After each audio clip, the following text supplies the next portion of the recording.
사사기 2장 1절에서 10절까지 말씀을 봉독해 드립니다. 사사기 2장입니다.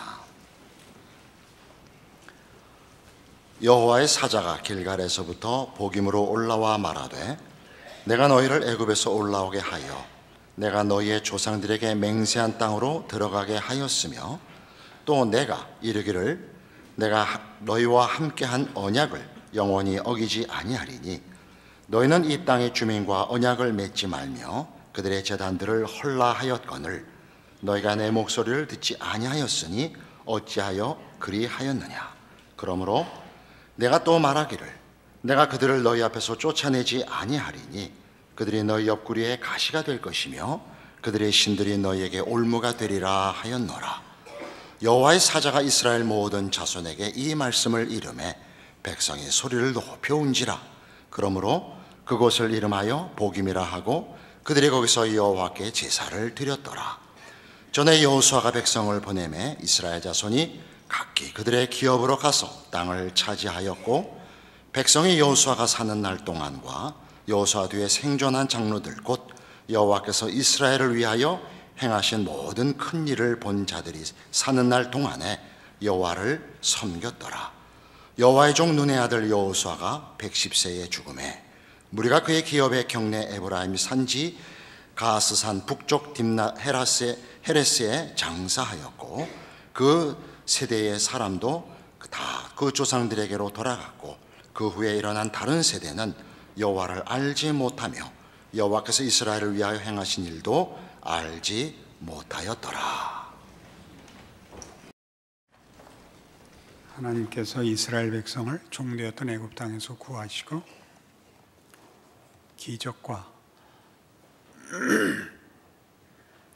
기적과 성실함으로 저들을 약속의 땅에 들이셨습니다. 이스라엘 백성들은 하나님을 택하지 않고 그곳에 사는 원주민들과 야합하여 이제 반복되는 재난에 빠지게 됩니다. 이 쉬운 문제를 성경이 이렇게 성경 속에 그 역사를 기록하고 있고 그 뻔한 일을 어찌 보면 반복적으로 기록하여 우리를 놀래킵니다. 우리가 너무나 분명한데 이스라엘은 하지 못한 것 이렇게 들어가면 성경을 아직 볼 줄 모르는 것입니다.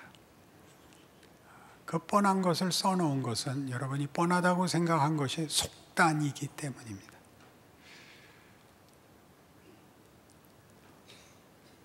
하나님은 하나님이 하시려는 일을 명분이나 개념으로 알리시지 않고 구체적으로 알리십니다.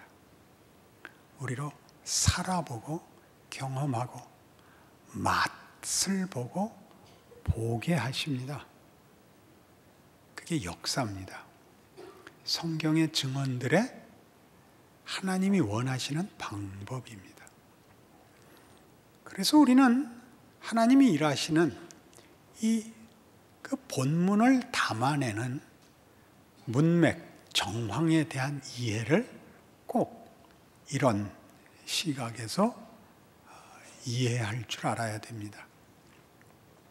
구체적 정황 속에서 하나님이 본문을 담아낸다는 사실을 모르면 그것은 피도 없고 눈물도 없고 전후 사정도 없고 이유도 없고 곡절도 없는 기이한 불연속적인 반복되는 그냥 개념이 될 것입니다. 뭐와 똑같으냐 하면 우리가 오늘 2장에서 본 바와 같이 여호수아가 죽고 그와 함께 일했던 하나님의 기이한 일을 본 자들이 죽자 이스라엘은 돌아섭니다. 반복적으로 그리합니다. 단절이 사사기의 컨텍스트를 구성하는 가장 중요한 공통 분모입니다. 이스라엘은 계속 연속선상에서 돌이킵니다. 반복되는 단절을 가져옵니다. 하나님은 계속 연속적으로 성실히 일하십니다. 그 말하자면 불협화음이 재앙을 만들고 있습니다. 동일하게 우리가 우리 인생 속에서 하나님이 우리에게 당신의 뜻을 담기 위하여 우리의 불연속을 허락하신다는 사실을 이 사사기를 읽으면서, 그리하여 우리가 살아온 시대와 우리의 현실을 보면서 거듭 확인할 수 있어야 됩니다. 그래야 성경이 읽힙니다. 성경의 진리의 무게를 알게 됩니다. 그래서 이 하나님이 어떻게 컨텍스트를 우리에게 허락하시고 그 속에 텍스트를 담는가를 구별해내지 못하면 우린 정황과 본문을 오해하게 될 것입니다. 대표적인 오해는 인문학이 있습니다. 비난하려는 것 아닙니다. 인문학은 텍스트는 없고 컨텍스트만 있는 것입니다. 정황은 있고 답은 없는데 그 답은 이중적입니다. 인문학이 가지는 텍스트도 나중에 설명을 할 테고 성경이 말하는 궁극적 텍스트도 말할 작정입니다. 그래서 컨텍스트를 이해하고 거기에 텍스트를 구별하는 법을 알아야 되며 하나님이 컨텍스트를 어떻게 구축하시나, 제가 말하는 컨텍스트는 아직 우리 단어가 정확히 안 생겨서 그렇습니다. 정황이고 문맥이고 배경이고 무대고 그릇을 종합해서 컨텍스트라고 합니다. 이 컨텍스트와 텍스트를 구별하기 위하여 역사적인 예를 들자면 제일 제가 봐서 좋았던 예는 일본에 있었던 메이지 정부입니다. 메이지 유신. 무력 정권을 무너뜨리고 말하자면 근대 사회 국가, 민주국가를 만들었습니다. 입헌군주제를 만들었죠. 그런 메이지 정부의 출현은 그 컨텍스트에 아주 좋은 그 법례라 그러나요? 모범적인 예인데, 왜냐하면 각본을 짜고 계획하고 예상했던 것이 아니고 그런 것이 그냥 생겨나 버립니다. 왜 생겨나는가가 컨텍스트를 이해하는데 중요하며 컨텍스트의 특징을 알게 합니다. 일본은 도쿠가와 막부에 의해서 평안하게 잘 살고 있었습니다. 역사적 평가대로라면 전쟁이 없어서 평안하게입니다. 그런데 페리가 서양 증기선을 끌고 일본에 와서 개항을 요구하고 무력 시위를 하죠. 포를 쏩니다. 일본은 근대 이전의 모든 국가들이 그랬듯이 자기 나라가 전부인 줄 알고 또는 이웃 나라가 있는 줄 알아도 자기 나라가 잘난 줄 알고 그렇게 잘 살고 있었는데, 일본은 일본 나름대로의 자존심과 또 우월감이 있었죠. 특별한 우월감은 무사도일 것입니다. 목숨을 아무 때나 버릴 수 있는 각오, 그리고 검술이라는 전투력, 이것이 일본 사람들의 전통적인 그 우월감인데, 아니 칼을 휘두를 거리 내에 있어야 칼질도 하는 거지, 저 2km 밖에서 포를 꽝 쐈는데 무슨 대책이 있습니까? 그래서 막부가 손을 들고 개항을 했죠. 그러자 이제 전국이 들끓게 됩니다. 왜요? 도쿠가와 막부는 일본 국민들이 합의해서 세운 정부가 아니라 무력으로 세운 그 군사 정권입니다. 왕은 허수아비로 앉혀놓고 이 막부가 무력으로 나라를 다스리고 있었는데, 그들이 가진 권력은 세키가라 전쟁에서 이긴 도쿠가와 파에서 독점한 것입니다. 그때 패배한 측은 전부 떠밀려서 귀양살이 같이 하게 됐죠.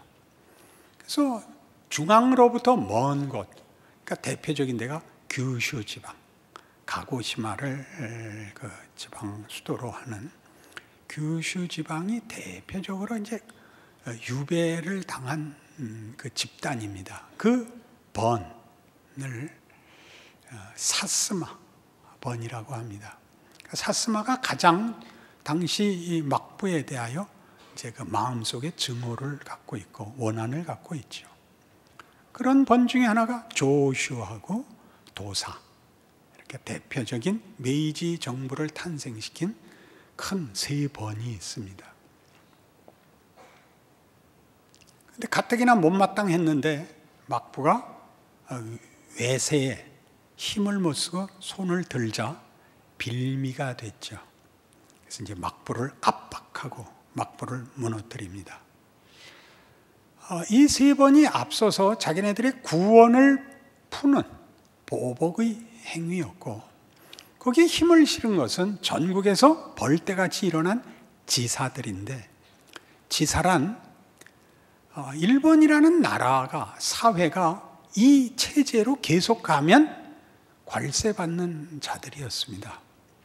한 가문에, 부사 집안에, 우리나라식으로 얘기하면 양반 집안에 장남만 가업을 잇고 유산을 받고, 차남부터는 낙동강 오리알입니다. 그래서 차남부터는 뭘 하냐 하면 서당 훈장이 되거나, 일본엔 검도가 유행했으니까 검술 도장이 되는 것이 유일한 호구지책이었습니다. 그래서 일본에서 양반집이라면 누구나 검술을 하고 칼을 차고 다니는데 밥 벌어 먹을 방법은 없습니다. 그들이 떠돌이가 되는데 그거를 우리 잘 아는 대로 낭인이라고 합니다. 낭인. 그들이 이 닫힌 체제 안에서 설 곳을 잃던 차에 나라가 흔들할 사건이 생겼죠. 그러니까 전부 교토와 오사카, 에도로 올라와서 난리에 편승합니다. 언제 죽어도 좋은 겁니다. 무사도라는 이름으로 목숨 따위는 중요하지 않다. 한 칼질 하보거나 죽자. 이런 당시의 시대상과 접목이 되어 막부가 무릎을 꿇습니다. 막부가 항복하고 정권을 내놓아서 메이지 정부가 섭니다. 그래서 원하던 막부를 무너뜨리는 일이 실현이 되고 새 정부를 세웠는데, 누구로 그 자리를 앉혔겠습니까? 조각을 해야 될 것 아닙니까? 그래서 각 번의 중신들 혹은 추앙받는 영주들로 참의원들을 삼고 참의회를 만들고, 원로원이죠. 그리고 각 부서의 장관들과 국장들을 임명했는데, 모여보니 나라라는 게 직위와 인물만 있으면 되는 게 아니더라고요. 가장 놀란 것은 나라라는 게 뭔지 아직 모르던 그 시대에 나라를 만들어 놓고 보니까 나라라는 게 별것 아니고 관료들의 집단에 불과하더라는 사실입니다. 국력이 있어야죠. 국민이 있어야죠. 국민이란 숫자가 아니라 국가를 이해해야죠. 국가에 대한 이해도 없고 쓸 힘도 없으면 그러면 어떻게 될 것입니까? 그래서 메이지 정부는 일본 역사상 가장 불운하고 고통스러웠던 시기로 일본 사람들에게는 기억되어 있습니다. 근데 당장 눈앞에 닥친 일은 뭐냐 하면 자존심을 세울 수 없는 현실이었습니다. 천황을 중심으로 하여 일본을 하나로 묶고 외세를 물리친다. 그를 그 일본식 표현으로 존왕양이라고 합니다. 임금을 높이고 서양 오랑캐들을 물리친다. 양이, 서양 놈들은 오랑캐다 이거죠. 존왕양이. 그래서 그걸 하지 못하는 정권을 무너뜨리고 새 정권을 세웠더니 서양이 물러나는 게 아니라 힘이 없기는 예전보다 더하죠. 그래서 서둘러 나라를 어떻게 만들어야 되는지를 위하여 실무자들을 서양에 파견합니다. 사찰단이, 시찰단이 서양을 갔다 오죠. 미국에도 가고 유럽에 갑니다. 나라를 지켜야 되니까 관료들 중에 절반은 나라를 지키기 위하여 남아있고 절반은 외국에 시찰을 보냈습니다. 그래서 둘이 나중에 대립이 일어나는데 앉아있었던 자들은 자존심에 묶입니다. 우리 대일본이라는 자존심에 묶이고 나갔다 온 사람들은 공포에 묶입니다. 나가보니까 장난이 아닌 겁니다. 그 국력, 그 다음에 군사력이 얼마나 크며 그 욕심이 얼마나 큰지, 당신은 제국주의 시대입니다. 경쟁적인.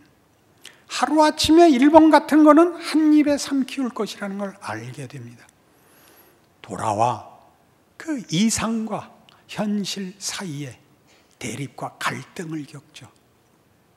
나라를 키울 방법은 없고. 그래서 내전이 일어납니다. 사스마번이 우리 이러자고 혁명 일으킨 거 아니다. 왜 나라가 멋대가리 없고 힘이 없느냐? 이건 뭔가 잘못된 거다. 그래갖고 내전이 일어납니다. 가뜩이나 허약한데 이제 막 세워서 아무것도 없는데 내전이 일어나서 죽어나갑니다. 무사들은 전쟁을 잘합니다. 일본 사람들의 그 독특한 결기와 전투력이 있는데 내전이 일어나서 사스마 번하고 싸워야 할 나라의 군인들은 농민들을 이제 역사상 처음으로 징집을 해서 총을 들려서 싸우게 합니다. 전쟁만 일어나면, 전투만 일어나면 다 도망갑니다. 이게 뭐 고함 소리 하나만 들으면 도망갑니다. 그 전쟁을 1년 동안 해서 반란을 진압합니다. 어떻게 해요? 진 전쟁을 어떻게 이길까요? 사스마가 늘 이겨서 전력 손실이 대비가 1대 10입니다. 자기네 하나 손실 입을 때 상대방 10을, 20을 살상하는데 국민군은 계속 오는 겁니다. 전 국민을 불러 모아서 계속 갖다 댔으니까요. 여기는 이기고 손실이 하나 생겨서 결국 집니다. 그동안 일본은 피폐해지죠, 당연히. 그러나 뭐가 생기느냐? 국가가 뭔가, 무엇을 가져야 되는가, 국민의 의무가 뭔가가 생깁니다. 희한한 일이죠. 그럼 국가를 이해하고 국민된 책임을 하는 게 텍스트냐? 아직 이릅니다. 그렇게 쉬운 얘기가 아닙니다. 하나 더 갑시다. 한국으로 와보십시다. 한국의 근대는 어떻게 시작이 되죠? 일제강점기로 시작합니다. 억울하죠. 간신히 해방이 되자 6.25가 터집니다. 우리는 모르는 전쟁입니다. 왜 그게 전쟁을 했어야 되는지 사실 우리는 이해가 가지 않는 전쟁이 일어납니다. 그래서 죽어나죠. 죽어납니다.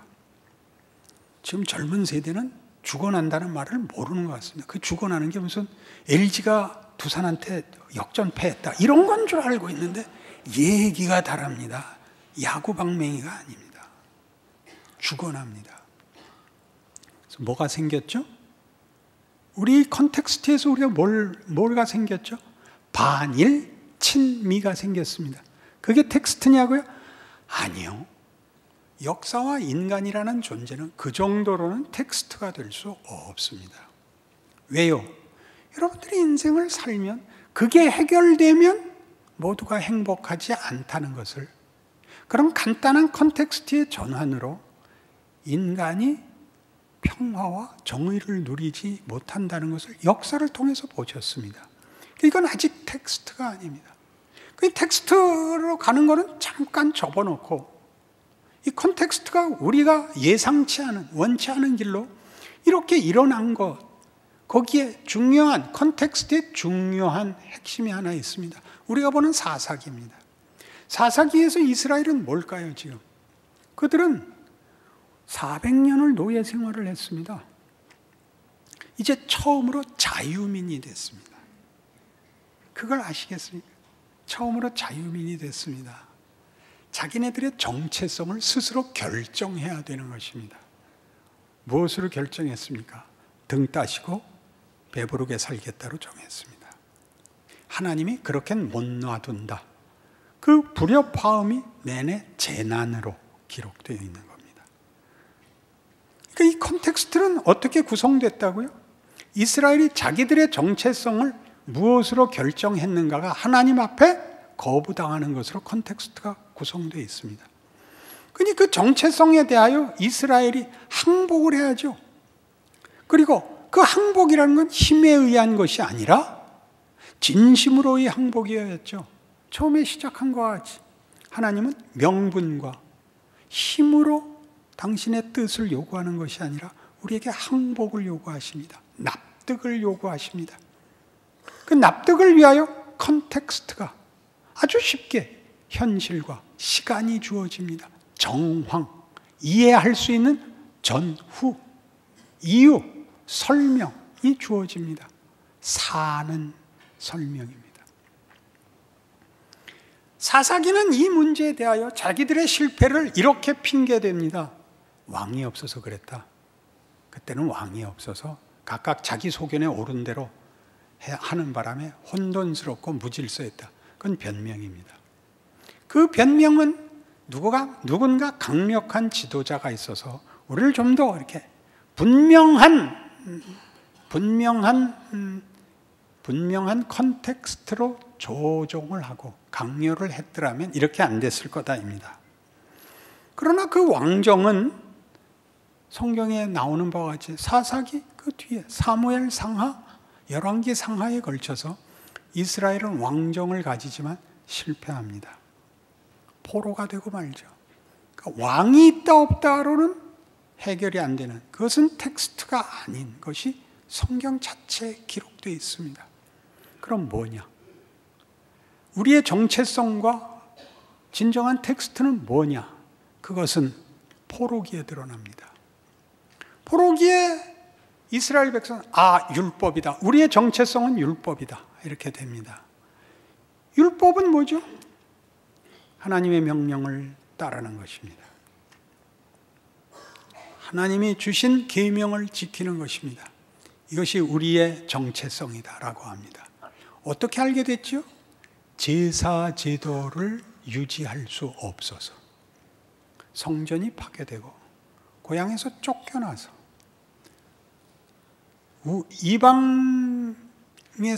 이방인들이 섬기는 신을 외면하고 자기 신을 섬길 제사 제도와 장소를 가질 수 없어서 이제 궁여지책으로 율법으로 밀려납니다. 율법에서 그들은 하나님이 무엇을 요구하시며 자기네들이 무엇을 해야 되며 자기네들의 지위가 무엇인가를 다른 모든 신들이 요구하는 것보다 뛰어난 하나님의 요구, 도덕성, 종교성, 인간의 가치에 대한 이해를 가집니다. 그러나 아직도 끝이 안 납니다. 그들이 자기네들의 정체성을 이해했으나 그 정체성을 실현시킬 능력은 없다는 것을 아는 한 걸음이 더 남습니다. 어떻게 해요? 예수가 오자 죽여버리거든요. 율법의 진정한 의미는 하나님이 누구시며 우리가 무엇을 해야 되는가를 가르치는 것인데 안다고 해서 지킬 수 있는 것은 아니더라. 그러니까 예수와 십자가입니다. 그럼 어떻게 된 것인가? 아는 것으로 자랑했죠. 아는 것으로 행하진 못하고. 율법의 무서움은 그런 의미에서 인간으로 하여금 우리가 누군가를 밝히는 맹렬한 공격성을 가집니다. 어떤 공격성이요? 네가 아는 것을 네가 지킬 수 있느냐라는 공격성입니다. 하나님의 율법은 도덕보다 높습니다. 사랑이니까요. 법은 강제력으로 집행할 수 있지만 도덕은 자발성이 되어야 한다는 얘기를 우리 벌써 했습니다. 내면적 자발성을 가지지 않고 도덕을 지킬 수는 없습니다. 도덕을 지킬 수 없는 자가 사랑을 할 수는 없는 것입니다. 사랑은 훨씬 더 큰 내면적 동력이 있어야 되는데 그 동력이 인간에게 없다를 고발하는 것이 결국은 율법입니다. 그러면 여태껏 한 이 얘기가 무슨 소용이 있느냐? 메이지 정부가 어쨌단 말이고 한국이 겪은 일제강점기의 억울함과 6.25 사변은 무엇이며 사사기에서 겪는 이스라엘 포로를 당하고 예수를 죽인 건 다 뭐냐? 인간 존재에 대한 공포. 그것이 텍스트입니다. 인간의 존재에 대한 공포. 외부적 공포가 아니라 내부적 공포. 인간은 모든 것을 왜곡하며 부패시키는 주체라는 사실. 그것이 텍스트입니다.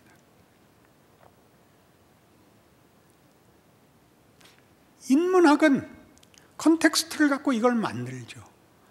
그러니까 미술이나 음악이나 문학을 쫓아가 보시면 나중에는 조롱을 합니다. 예술의 어느 경지를 넘어가면 조롱을 합니다. 자기가 만든 것을 부숴버리죠. 소원은 있는데, 감각은 있는데 생명과 진리를 만들 재주는 없습니다. 그래서 자기 악기를 부셔버립니다. 현대음악이죠. 피아노 밟기, 기타 부시기, 광란의 자리에 가게 됩니다. 우리 인생 모두에서 발견하는 것입니다. 우리가 본 공포는 무엇입니까? 1번이죠. 니들이 왜 넋이 빠져갖고 우리나라를 쳐들어오냐? 1번은 어려운 일이, 내부에 어려운 일이 생길 때마다 한국 치자는 얘기로 덮습니다. 임진왜란 때도 그랬고 메이지 정부 때도 한국을 치자였습니다. 우리가 미워하는 이토 히로부미는 하지 말자는 사람입니다. 사이고가 주장을 해요. 사이고가 최고의 메이지 유신의 영웅, 일본 지사들의 그 우상. 무엇 때문에? 자기 가족 살리려고 이웃집 치자고 그럽니다. 근데 모르고 그럽니다. 그 공포가 있다니까요. 인간 존재에 대한 공포가, 그게 텍스트라고요. 인간은 큰일이구나. 그러니까 불교가 정답을 하나 알죠. 인간은 죽어야 한다. 살아있는 동안은 눈 감고 살고 입 열지 마라. 너는 없는 거다. 이게 불교의 결론입니다. 진리의 한 자락을 붙잡고 있다니까요. 해결할 방법이 없는 것이지 정곡을 찌르고 있습니다. 진실을 말하고 있습니다. 우리가 반일 친미는 뭡니까? 여보세요, 그때 악수표 밀가루 먹고 살아났어요. 악수표 밀가루 모른다고요? 그럼 할머니 자격이 없는 거예요. 미국에서 무한정의 밀가루가 우리나라에 주어졌어요. 밀가루 부대 악수하는 두 손, 손목 뒤에 미국 국기와 한국 국기 있는 것. 하나는 주는 거고 하나는 받는 거죠. 무한정으로 주었습니다.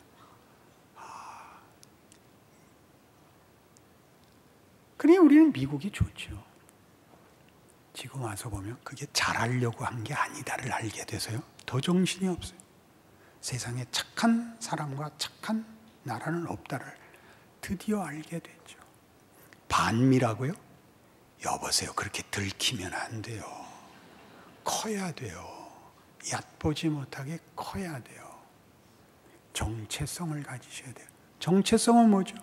자기에게 주어진 현실적 자리를 책임있게 지키라고요.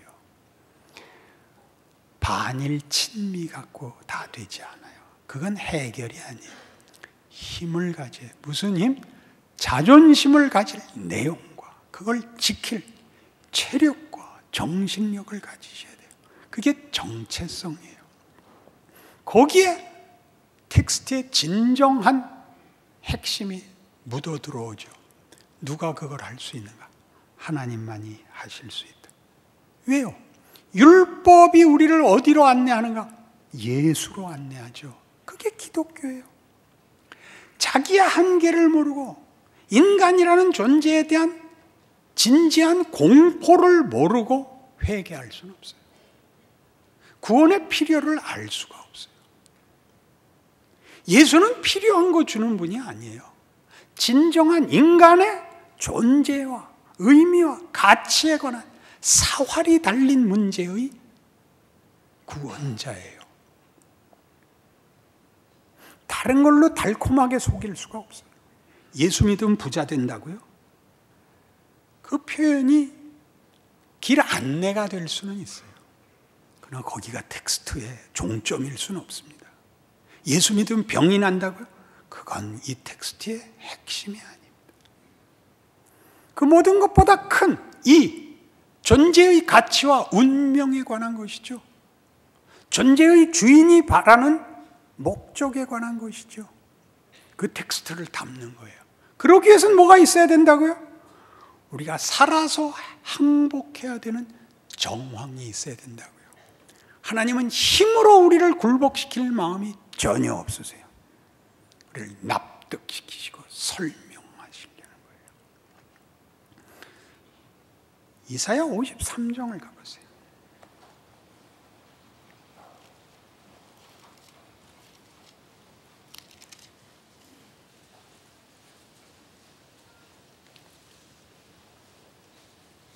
이사야 53장 1절부터입니다. 우리가 전한 것을 누가 믿었느냐? 여호와의 팔이 누구에게 나타났느냐? 그는 주 앞에서 자라나기를 연한 순 같고 마른 땅에서 나온 뿌리 같아서 고운 모양도 없고 풍채도 없은즉 우리가 보기에 흠모할 만한 아름다운 것이 없도다. 그는 멸시를 받아 사람들에게 버림받았으며 간고를 많이 겪었으며 질고를 아는 자라. 마치 사람들이 그에게서 얼굴을 가리는 것 같이 멸시를 당하였고 우리도 그를 귀히 여기지 아니하였도다. 이 이사야 53장에 나오는 메시아에 대한 예언, 메시아에 대한 그 그림의 중요성은 이겁니다. 우리는 구원자가 온다면 그런 모습으로 올 줄은 몰랐다. 어떤 모습이어야 된다? 컨텍스트를 바꿔놓을 수 있는 분인 줄 알았다. 조건을, 환경을 바꿔놓는 분이어야 된다고 생각했다. 우리는 그가 능력자이고 힘을 갖고 오시는 줄 알았다. 그 얘기입니다. 우리가 전한 것을 누가 믿었느냐라는 말이 가지는 이 수수께끼를 아시겠죠? 왜 기독교를 사람들은 이해하지 못하는지, 믿고 난 다음에도 그렇게 마음에 안 드는지 이해하시겠죠?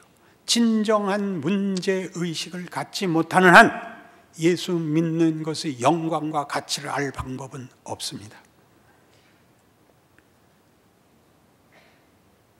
그는 이상한 모습으로 왔습니다. 우리는 그를 알아보지 못했습니다. 그는 우리의 컨텍스트 속에 들어오십니다. 그러나 우리는 알아보지 못했습니다. 그가 일하고 계셨지만 우리는 모릅니다. 그 다음 절들을 보십시오. 그는 실로 우리의 질고를 지고 우리의 슬픔을 당하였거늘 우리는 생각하기를 그는 징벌을 받아 하나님께 맞으며 고난을 당한다 하였노라. 그가 찔림은 우리의 허물 때문이요 그가 상함은 우리의 죄악 때문이라. 그가 징계를 받음으로 우리는 평화를 누리고 그가 채찍에 맞음으로 우리는 나음을 받았도다. 우리는 다 양 같아서 그릇 행하여 각기 제 길로 갔거늘 여호와께서는 우리 모두의 죄악을 그에게 담당시키셨도다. 이거 기가 막힌 말씀입니다. 지금 하나님이 일하고 계십니다. 우리가 이게 뭔가고 놀라고 도망가고 원망하는 그 우리가 만든 사사기에 드러나는 본문같이 하나님 외면하고 우리 정체성을 우리가 우리 좋은 대로 선택하고 허비하고 낭비한 나날들이 그냥 낭비로 끝나고 다만 하나님이 돌아오기를 기다리는 정도가 아니라 그동안 일하십니다. 우리의 낭비와 왜곡과 기만으로 인하여 그가 보내신 구원자가 채찍에 맞고 죽어가는 식으로 일을 하고 계십니다. 지금 한국교회죠.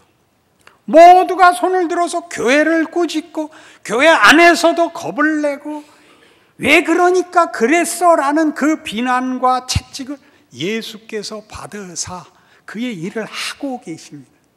우리가 겁내고 도망가는 동안은 하나님이 기다리고만 계시는 시간이 아니라 그때도 일하고 있는 시간이다. 그게 사사기죠. 왜? 그 컨텍스트가 없으면 텍스트는 담기지 않습니다. 제한을 받는가? 아니, 너 알아먹으라고. 네가 간 길, 네가 한 일, 네가 생각한 것, 네가 결정한 것, 내 따라 들어와 일하노라. 그렇게 얘기하는 것이 사사기죠. 우리 모든 인생의 현실이죠. 인간에 대한 공포,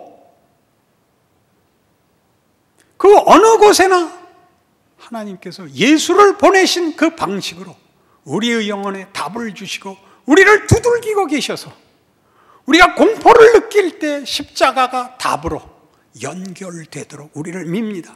어떻게 해요? 그 외에는 답이 없다는 것으로, 그 외에는, 십자가 외에는 답이 없게 하십니다. 왜 그 정도에서 그만 박정희 대통령 그렇게 나라를 위하시고, 그리고 민주주의도 하시게, 그렇게 어떻게 합쳐서 세종대왕 박정희 무슨 이렇게 묶을 수는 없으셨다. 그렇게 안 하십니다. 무슨 말인지 아시겠습니까? 우리 부모 시대에 찾아오사 그 인생을 함께 겪으시고 질문에 응하시고 도전하시고 놓아두지 않으셨던 하나님이 우리 시대에도 그랬고 우리 자손들의 시대에도 그러실 것입니다. 사사기를 읽는 즐거움이죠.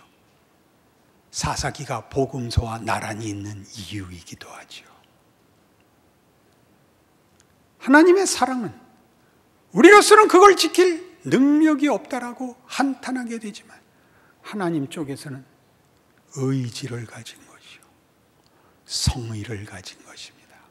아무도 그 의지와 성의를 꺾을 수 없습니다. 로마서 8장의 결론입니다. 집에 가서 확인하십시오.